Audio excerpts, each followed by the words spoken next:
வந்து நான் அடி போட போகிறேன். அதுக்கு வந்து இந்த கை அளவுக்கு ஒயர் விட்டுறணும். அடி போடுறது ஃபஸ்ட்டு இந்த ஒயரில், ரன்னிங் ஒயரில் இவ்வளோ விட்டுட்டு நீங்கள் போடணும். போட்டு இப்போ நான் அடி ஸ்டார்ட் பண்ண போகிறேன். இப்போ அடி போட்டு உங்களுக்கு நான் சொல்கிறேன். இந்த மாதிரி தான் அடி ஒயர் ஃபஸ்ட்டு ஒயர் இப்படி போடணும் பாருங்க. இந்த மாதிரி போட்டு இது ரெண்டும் சரியாக இருக்கான்னு பார்த்துக்கோங்க. இந்த 2 ஒயரும் ஒரே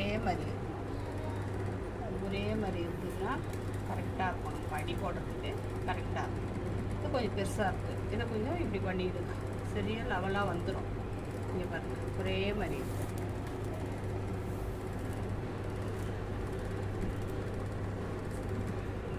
போட்டு இப்போ இந்த ஒயரை எடுத்து இப்படி வச்சு பார்த்தீங்கன்னா உங்களுக்கு வந்து தெரியும் எவ்வளோ கம்மி பண்ணியிருக்கோம் அப்படின்றது தெரியும். எவ்வளோ இருக்கணும், அப்போ தான் கரெக்டாக இருக்கும். இப்போ நான் அடி போட ஸ்டார்ட் பண்ணிவிட்டு உங்களுக்கு 10 அடி போட போகிறேன். அடி போட்டு உங்களுக்கு நான் அப்புறம் காட்டுறேன்.